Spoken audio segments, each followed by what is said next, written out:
Hello दोस्तों, मेरा नाम है संदीपन मौर्य। आप सभी का बहुत बहुत स्वागत है आपके अपनी यूट्यूब चैनल क्रेजी नॉलेज में। तो फ्रेंड्स, आज के इस वीडियो में हम सभी लोग जानने वाले हैं कि विस्थापन किसे कहते हैं। तो ये बहुत ही ज़्यादा मोस्ट इम्पॉर्टेंट टॉपिक है। इसे अंग्रेजी में कहते हैं डिस्प्लेसमेंट। क्या कहते हैं? डिस्प्लेसमेंट।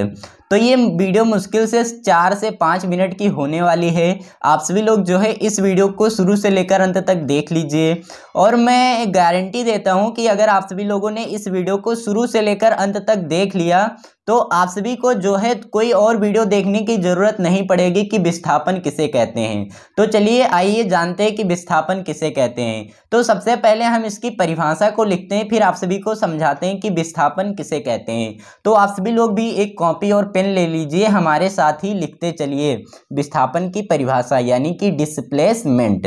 तो देखिए, विस्थापन की परिभाषा में आप सभी को लिखना है कि एक निश्चित दिशा में, क्या लिखना है? एक निश्चित दिशा में, एक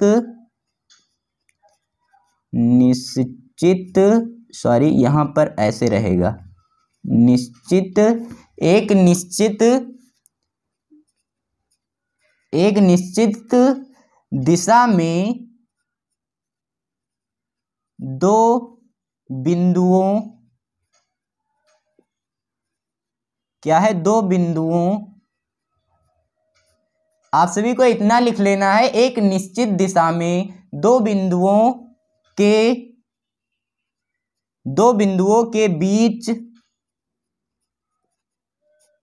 बीच की लंबवत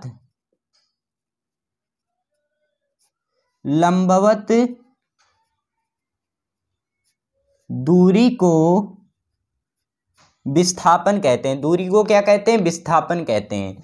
तो यहां पर लिख लेते हैं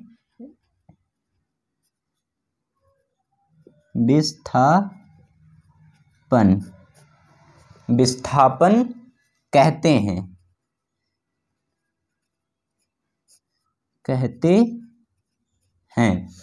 तो देखिए फ्रेंड्स, आप सभी को लिखना है कि विस्थापन किसे कहते हैं या विस्थापन की परिभाषा क्या होती है। तो आप सभी को लिखना है एक निश्चित दिशा में दो बिंदुओं के बीच की लंबवत दूरी को क्या कहते हैं? विस्थापन कहते हैं। अब आइए मैं आप सभी को इसको उदाहरण से समझाता हूं। देखिए, जैसे ये एक बिंदु है, ये क्या है? ये एक बिंदु है, ये बिंदु है, ये कौन सी बिंदु है? ये है, और ये बी बिंदु है। ये बिंदु है और ये बी बिंदु है। अब इसके बीच की जो लंबवत दूरी है, इसके बीच की यानी कि सीधी जो लंबवत दूरी है, उसी को क्या कहते हैं? विस्थापन कहते हैं।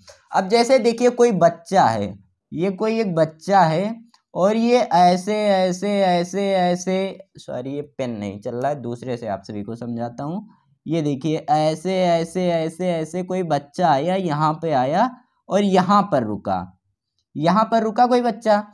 तो देखिए, इसमें लिखा क्या, इस परिभाषा में लिखा क्या है? एक निश्चित दिशा में दो बिंदुओं के बीच की लंबवत, क्या है यहाँ पर? लंबवत दूरी को क्या कहते हैं? विस्थापन कहते हैं।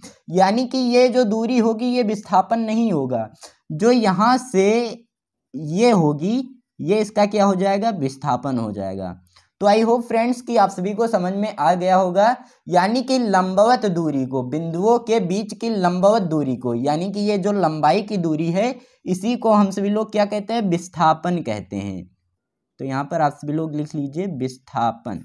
अब आइए जान लेते हैं ये कौन सी राशि है। तो देखिए, आप सभी को लिखना है विस्थापन का मात्रक मीटर होता है। तो हम सभी लोग यहाँ पर पहला लिख लेते हैं, पहला पॉइंट,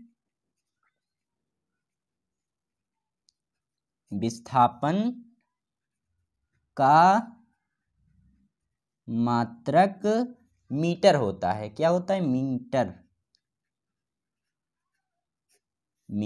मीटर को यम से व्यक्त करते हैं। तो यहां पर लिख देते हैं यम होता है। जो विस्थापन का मात्रक होता है वो क्या होता है? मीटर होता है। अब देखिए, आप सभी को दूसरा पॉइंट लिखना है इसी में कि विस्थापन कौन सी राशि है। ये भी आप सभी के पेपर में आता है। विस्थापन एक सदिश राशि है। विस्थापन क्या है? एक सदिश राशि है। तो आप सभी लोग इसको ध्यान में रखना, भूलना नहीं, ये बहुत ही ज़्यादा इम्पॉर्टेंट टॉपिक है। क्या है? विस्थापन एक सदिश राशि है। तो ऐसे लिख देना है आप सभी को। और आइए इसके कुछ महत्वपूर्ण बिंदु जान लेते हैं। और है विस्थापन, तीसरा पॉइंट आप सभी को बना के लिखना है कि विस्थापन धनात्मक ऋणात्मक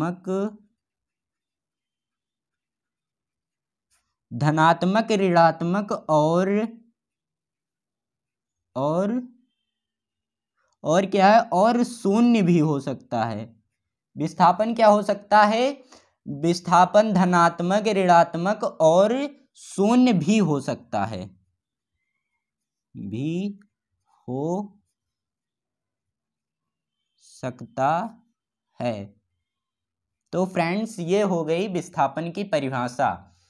देखिए, विस्थापन किसे कहते हैं यानी कि डिस्प्लेसमेंट किसे कहते हैं, तो आप सभी को लिखना है एक निश्चित दिशा में दो बिंदुओं के बीच की लंबवत दूरी को विस्थापन कहते हैं। ये तो आप सभी को वीडियो में ही याद हो गया होगा, आप सभी को याद करने की भी जरूरत नहीं पड़ेगी। और विस्थापन का मात्रक क्या होता है अगर पूछ लिया जाए तो आप सभी को बताना है विस्थापन का मात्रक मीटर होता है। और विस्थापन एक अदिश राशि है। विस्थापन क्या है? एक अदिश राशि है। और विस्थापन धनात्मक, ऋणात्मक और शून्य भी हो सकता है। तो आई होप फ्रेंड्स कि आप सभी का जो डाउट रहा होगा विस्थापन यानी कि डिस्प्लेसमेंट, ये पूरा खत्म हो गया होगा। फ्रेंड्स, मिलते हैं कोई और नए वीडियो में नए टॉपिक के साथ। तब तक के लिए जय हिंद, जय भारत। वीडियो देखने के लिए धन्यवाद।